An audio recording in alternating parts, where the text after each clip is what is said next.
మనము పునర్జన్మల గురించి చెప్పుకునేటప్పుడు కొంతమంది ఏదో ఈయన చెప్తున్నాడు, మనం వింటున్నాం.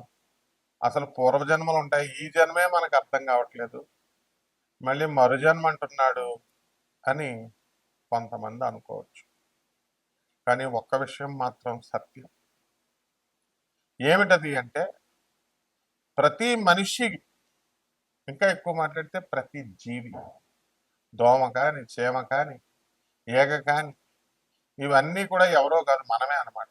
వీటిలన్నిటికీ కూడా ఏదో ఒక రోజున కంపల్సరీ మోక్షం రావడం తథ్యం. ఇది నేను చెప్పిన మాట కాదు నాయన, జగద్గురు అయినటువంటి ఆదిశంకరాచార్యుల వారు చెప్పినటువంటి విషయం ఇది. పునరపి జననం పునరపి మరణం పునరపి జఠరే జననీ శయనం. మళ్ళీ మళ్ళీ పుడతామ్మా, మళ్ళీ మళ్ళీ చచ్చిపోతాం, మళ్ళీ జన్మ తల్లి గర్భంలో మళ్ళీ వస్తాం. ఈ జన్మ పరంపరని ఆపుకోండి అని జగద్గురు ఆదిశంకరాచార్యులు వారు చెప్తారు. మాకు డబ్బులు కావాలి కానీ ఈ జన్మల గోల ఏంటండి అనుకోవచ్చు.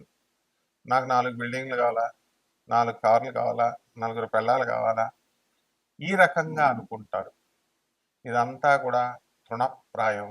ఈ జన్మకే ఇది సమాప్తం అనేటటువంటి విషయం మనం అర్థం చేసుకోలేం. ఇప్పుడు మనం ఒక సినిమా యాక్టర్ కావాలని ఒక వ్యక్తి ట్రై చేస్తాడు. ఒక 20 సార్లు ట్రై చేస్తాడు. తిరిగిన ఆఫీసు తిరగకుండా, ఎక్కిన గడప అలా ఎక్కకుండా, దిగకుండా అట్లా తిరుగుతానే ఉంటాడు. ఆయన మెగాస్టార్ చిరంజీవి అయినా, డాక్టర్ నందమూరి తారక రామారావు అయినా, అక్కినేని నాగేశ్వరరావు గారైనా, వీళ్ళంతా పాపం కష్టపడ్డారు, కానీ సాధించేశారు. అది ఎన్ని జన్మల కష్టమో పాపం ఎవరికి తెలియదు. పోనీ ఈ జన్మలోనే అనేకమైన సార్లు కష్టపడి లాస్ట్కి సాధించారా లేదా? అలాగే ప్రతి మనిషి, ముఖేష్ అంబానీ, నేను పెద్ద ఇండస్ట్రియలిస్ట్ అవ్వాలి అనుకున్నాడు. ఎన్నో జన్మల కోరిక ఈ జన్మలో తీరిపోయింది. అలా ప్రతి మనిషి యొక్క, ప్రతి జీవి యొక్క కోరిక అనేటటువంటిది ఈ జన్మలో తీరుతుంది.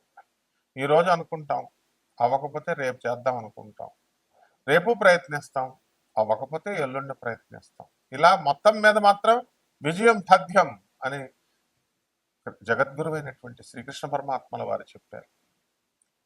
అందువలన ప్రతి జీవి కూడా మోక్షం కోసం అల్టిమేట్ గోల్ ఏమిట్రా ప్రతి ఒక్కడికి అంటే, ఒక సినిమాలో ఆయనకి సినిమా మెగాస్టార్ అవ్వాలి అని ఉంటుంది. ఒక ఇండస్ట్రియలిస్ట్కి చిన్నగా ఫ్యాక్టరీ పెట్టుకొని అంబానీలాగా అవ్వాలనుకుంటాడు. ఇలా రకరకాల కోరికలు మొత్తం మీద అయిపోతారు. ఏదో థాట్స్ ఆర్ థింగ్స్, డేల్ కార్నిక్ చెప్తాడు, ఫిలాసఫర్, ద గ్రేట్ ఫిలాసఫర్. నువ్వు అనుకున్నది జరిగిపోతుంది, మేనిఫెస్టేషన్ అయిపోతాం. ఇప్పుడు మనము ఏదో ఒక రోజున మనం అనుకొని దానికి సంబంధించిన కృషి కూడా చేయాలి. కృషి చేసినప్పుడు తప్పకుండా మనం ఏదో ఒక రోజున విజయం సాధిస్తాం, ఏదో ఒక జన్మలో విజయం సాధిస్తాం. దానికి ఉదాహరణ నేను చెప్తాను. అర్జునుల వారు ఇంద్రకీలాద్రి పర్వతం మీద కూర్చొని తెగ తపస్సు చేస్తాడు. పాశుపతాస్త్రం వచ్చేసింది, శివుడు పరీక్షించి ఇచ్చాడు, ఊరిని ఏమి ఇచ్చేయలేదు. ఆ తర్వాత మొత్తం జగదేక వీరుడిగా భీష్ముడిని, ద్రోణుణ్ణి, కృపాచార్యుణ్ణి, కర్ణుణ్ణి, మొత్తం హేమీలందరినీ చంపి పారేశాడు. మరి అటువంటి గొప్ప వీరుడు శ్రీకృష్ణ అవతారం సమాప్తి అయిపోయిన తర్వాత శ్రీకృష్ణ పరమాత్మ ఇంకా ఆయన తన నివాసమైనటువంటి గోలోకానికి వెళ్ళిపోయాడు, భూలోకాన్ని వదిలేసి. అటువంటి సమయంలో అర్జునుడికి ఏం చెప్తాడు? నాయనా అర్జున, నువ్వు ఈ 16,000 మంది గోపికల్ని, అలాగే ఈ సుభద్ర, వీళ్ళందరూ పాండవుల్లో ముఖ్యంగా ఉత్తర, అభిమన్యుడి భార్య అయినటువంటి ఉత్తరని, ఈ గోపికల్ని, వీళ్ళందరినీ జాగ్రత్తగా క్షేమంగా, వీళ్ళని క్షేమమైనటువంటి స్థానానికి తీసుకెళ్ళు అని చెప్తాడు. అర్జునుడు పాపం ద్వారకలో ఉన్న వాళ్ళందరినీ తరలిస్తాడు. కానీ ఈ లోపల ఎక్కడి నుంచి వస్తారో బోయేవాళ్ళు వచ్చేసి అర్జునుడితో యుద్ధం చేస్తే, అర్జునుడు అస్త్రాలన్నీ సంధిద్దాం అనుకుంటే ఏం పనిచేయవు. ఇదేమిటి, మామూలు ఒక బోయేవాడి చేతిలో అర్జునుడు ఓడిపోతాడు.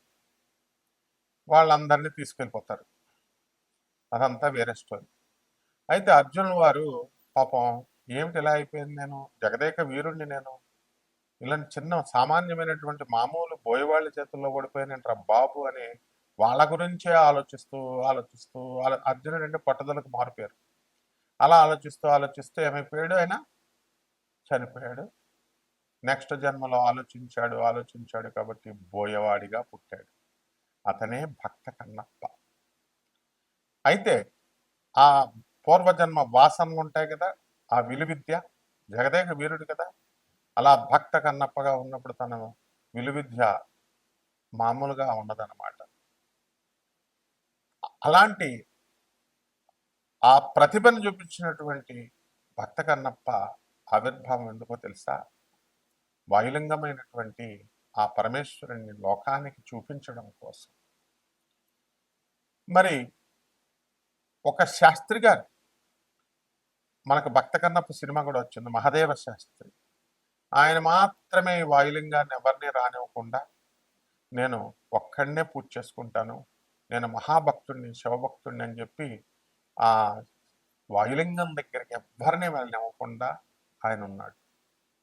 అటువంటి సమయంలో ఆయన ఏం చేశాడు, మరి ఈయన ఈ యొక్క వాయులింగాన్ని లోకానికి చూపించాలి అని చెప్పేసి ఆయన మొత్తం తన యొక్క శక్తినంతటిని ఉపయోగించి ఆయన కన్నప్ప, భక్త కన్నప్ప మనకు ఆ ప్రపంచానికి పరిచయం చేశాడు. ఆ వాయులింగమే ఈ రోజున కాళహస్తీశ్వర శివలింగం.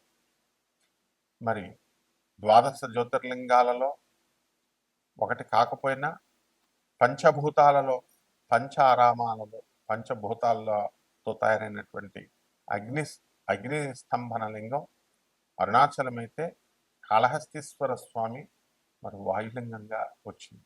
అంటే డిఫరెన్స్ చూడండి. ఆ మహాదేవ శాస్త్రి అనేటటువంటి భక్తుడు ఆయన తనొక్కడ మాత్రమే శివుణ్ణి పూజ చేసుకోవాలని, ఆ వాయులింగాన్ని ఇతరులకి చూపించకూడదని గోప్యంగా ఉంచితే, పరమేశ్వరుని నలుగురికి చూపించాలని ఆయన అర్జునుల వారైనటువంటి భక్త కన్నప్ప తన ఎంతో కృషితో ఆ వాయులింగాన్ని ప్రపంచానికి పరిచయం చేస్తాడు. అందువల్లనే మనం ఈ రోజున కాళహస్తి ఈశ్వర స్వామిని మనం కొలవగలుగుతున్నాం, కాళహస్తి వెళ్ళగలుగుతున్నాం. ఆ విధంగా ఇదంతా శివ సంకల్పం. అందువలన మనం గోప్యంగా ఉండకపోయినా సరే జగద్గురువుల్ని మనం మీ అందరికీ పరిచయం చేయాలి అనేటటువంటి ఉద్దేశంతో, మనకు మోక్షానికి హేతువులు గురువు యొక్క అనుగ్రహం కావాలి. ఆ గురువులే ఎవరు? జగద్గురు అయినటువంటి ఆదిశంకరాచార్యులు వారు, రామానుజాచార్యులు వారు, మధ్వాచార్యులు వారు, ప్రభాత్ రంజన్ సర్కార్ ఆనందమూర్తి, లహరి మహాశయుడు, మహావతార్ బాబాజీ, తర్వాత మన రమణ మహర్షుల వారు, పరమహంస యోగానందుల వారు, ఇలా చెప్పుకుంటూ పోతే స్వామి వివేకానందుల వారు, రామకృష్ణ పరమహంస, ఇట్లా మరి ఆ జగద్గురువులను మనం చూపిస్తుంటే, మాకెందుకండి జగద్గురువులందరూ కూడా, మాకు కావలసిన బిల్డింగ్లు, ఇళ్ళు, డబ్బులు అని ప్రపంచంలో ఎవరినన్నా చూడండి, డబ్బులు కావాలి సార్ అంటారు. ఈ డబ్బులు రావాలి అంటే దానికి కొన్ని టెక్నిక్స్ ఉంటాయి. పరమేశ్వరుడు శివయ్యా అని ఒక్కసారి అడగవయ్యా, నేను నీకు ఇచ్చేస్తాను అని నాస్తికుడిగా పుట్టినటువంటి భక్త కన్నప్పని శివుడు ఎన్నిసార్లు చెప్పినా, నా మనసు సాటిస్ఫై అయినప్పుడు మాత్రమే, నాకు శివుడి యొక్క అనుభూతి పొందినప్పుడు మాత్రమే, నేను శివుడిని చూసినప్పుడు మాత్రమే, మాట్లాడినప్పుడు మాత్రమే అట్లీస్ట్ అనుభవించాలి ఆయన యొక్క మహిమ, ఆయన యొక్క ప్రకటితం అవ్వాలి ఆయన. అప్పుడు మాత్రమే నేను అంగీకరిస్తాను, అప్పుడు మాత్రమే నేను శివయ్య అంటాను అన్నప్పుడు ఆ యొక్క సందర్భాలన్నింటినీ కూడా శివుడు మరి భక్త కన్నప్పకి అప్పచెప్పాడు, చూపించాడు.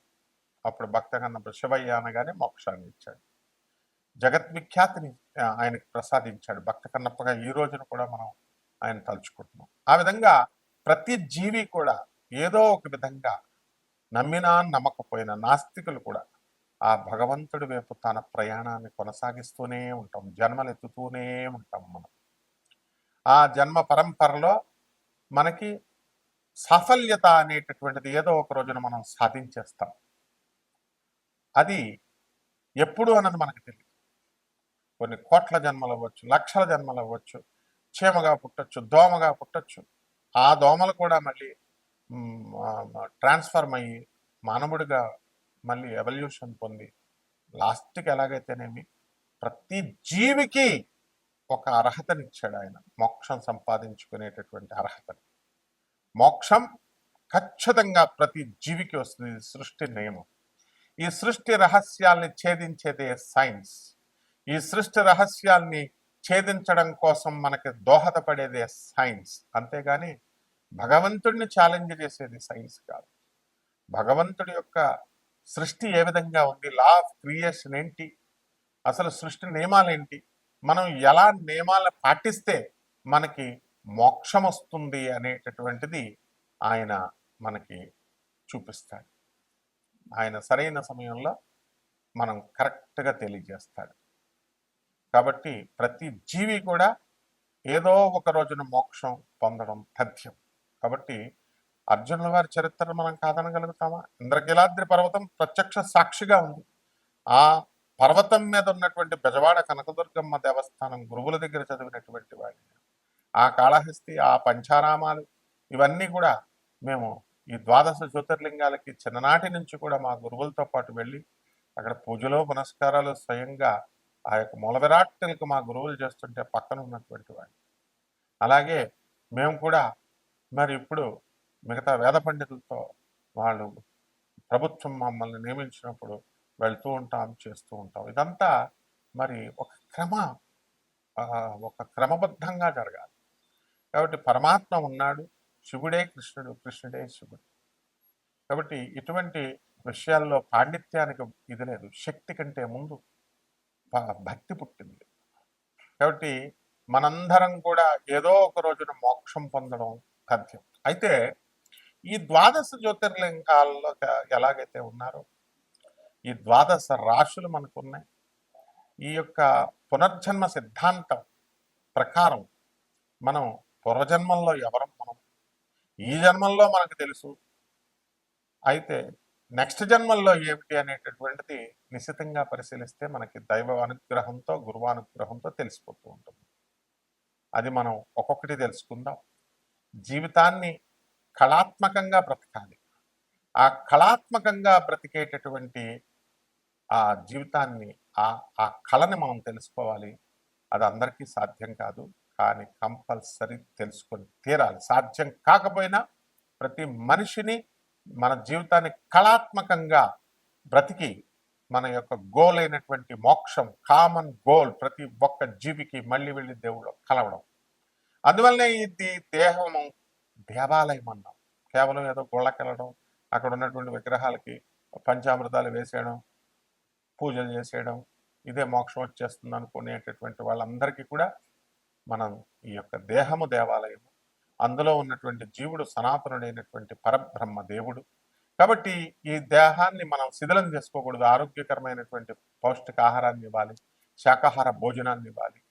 అలాగే మందు గిందు సిగరెట్లు తాగితే లంగ్స్ గింగ్స్ పోతాయి, మన శరీరం అంతా కూడా శిథిలమైపోతుంటుంది. అందుకని వద్దన్నారు.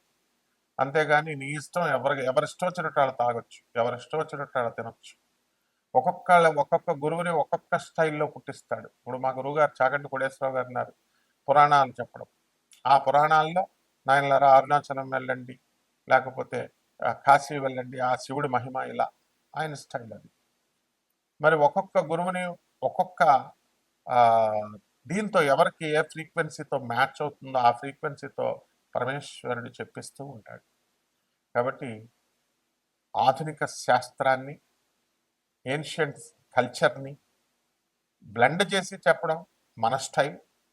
అందువలన పరమేశ్వరుడు చెప్పించినటువంటి ఈ యొక్క విషయాలు యథార్థమైనటువంటివి. వీటిని మీ అంతరాత్మనితో ఆలోచిస్తే మీకే అర్థమైపోతూ ఉంటుంది. అందువలన మీ యొక్క జ్ఞాననేత్రాన్ని మీరు కనుక తెరిస్తే మీకు ఎవరో బయట వాళ్ళు చెప్పక్కర్లా. మీ జన్మ ఏంటో మీకే తెలిసిపోతుంది. పూర్వజన్మ ఏంటో మీకు తెలిసిపోతుంది. వచ్చే జన్మ ఏంటో కూడా తెలిసిపోతుంది. ఈ ఒక్కొక్క రాశి మీద ఈ యొక్క కర్మ సిద్ధాంతం ఏ విధంగా పనిచేస్తుంది, పునర్జన్మ సిద్ధాంతం ఏం పనిచేస్తుంది, మీరెవరు, ఈ జన్మలో ఎవరు, రాబోయే జన్మలో ఎవరు, మనం ఈ వీడియోలో మనం తెలుసుకుందాం. సింహరాశి.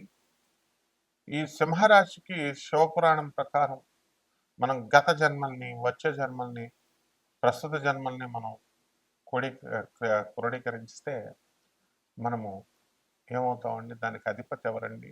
రవి. మరి ఈ యొక్క రవి ఈ లోకాలన్నిటికీ కూడా చక్కగా మనకి ప్రకాశాన్ని అందిస్తాడు. అటువంటి ప్రకాశాన్ని అందించేటటువంటి శక్తి ఎవరికి ఉంది అంటే పరశురాముడికి ఉంది. ఆయన ఎవరండి అంటే శివపురాణం ప్రకారం అందరికీ మనకు తెలిసిందే, శివుని యొక్క శిష్యుడు పరశురాముడు. మరి కైలాసం ఎన్నోసార్లు వెళ్ళాడు. వినాయకుడి యొక్క దంతం ఊడిపోవడానికి కూడా కారణం పరశురాముడు. దుర్మదాంధులైనటువంటి రాక్షసుల్ని, రాజుల్ని, వాళ్ళంతా అహంకరించినటువంటి వాళ్ళనందరినీ కూడా మొత్తం నరుక్కుంటూ వచ్చేసాడు. 21 సార్లు ఆయన జయించి భూమండలం అంతా ఉండి దుష్ట రాజులందరినీ తీసి పడేశాడు. ఆ విధంగా ఈ సింహరాశి వాళ్ళంతా కూడా మరి ఔదార్యం ఎక్కువ ఉంటుంది. ఈ రాశిలో పుట్టినటువంటి వాళ్ళంతా కూడా శివపురాణం ప్రకారం వీళ్ళు పరశురాముడు అవతారాలు, పరశురాముడు అంశాలు. మీరంతా చెడుని సహించలేరు, అన్యాయాన్ని ప్రతిఘటిస్తారు మీరంతా కూడా. మరి అటువంటి రాశివారు మరి ఇప్పుడు బాగుందండి అంటే మనకి సప్తమ స్థితిగతుడైనటువంటి రాహువు, అష్టమ స్థితిగతుడైనటువంటి శని వల్ల మీకు పనులు కొంచెం లేటుగా అవ్వడము, ఇలాంటివన్నీ చూసి నిస్పృహ వస్తూ ఉంటుంది. కానీ ఔదార్యవంతులు కాబట్టి మీరంతా కూడా చక్కగా మీరు బ్రహ్మాండంగా చేసుకుంటూ వెళ్తున్నారు. ఈ జీవిత భాగస్వాములతో, వ్యాపార భాగస్వాములతో మీరు గొడవలు పెట్టుకోవడం, బాధాలు చేయడం అనేటటువంటివి చేస్తారు. పనులు కూడా కొంచెం లేటుగా అవుతూ ఉంటాయి. అయితే ఆదాయాల విషయంలో ఏ విధమైనటువంటి బెంగపడాల్సినటువంటి అవసరం లేదు, బ్రహ్మాండంగా ఉంటుంది. మీ వ్యక్తిగత జాతకాన్ని నాకు పంపిస్తే నేను పరిశీలించి చెప్తాను. ఇక పరిహారాల దగ్గరికి వచ్చేసరికి శని జపం చేయండి, శని స్తోత్రాలు చదవండి, శనికి కిలోంపావు నల్ల నువ్వుల్ని, నల్లని వస్త్రాలని పెదబ్రాహ్మణులకి శనివారం నాడు ఉదయం 8 గంటలకి దానం చేసుకోండి. అలాగే రాహు జపాలు చేసుకోండి. అలాగే చక్కగా ప్రత్యంగర అమ్మవారి యొక్క ఉపాసన ఇవన్నీ కూడా చేయండి. అలాగే ప్రత్యంగర అమ్మవారి యొక్క హోమాన్ని మీ ఇళ్లలో జరిపించుకోండి. బ్రహ్మాండంగా ఉంటుంది. శుభమస్తు.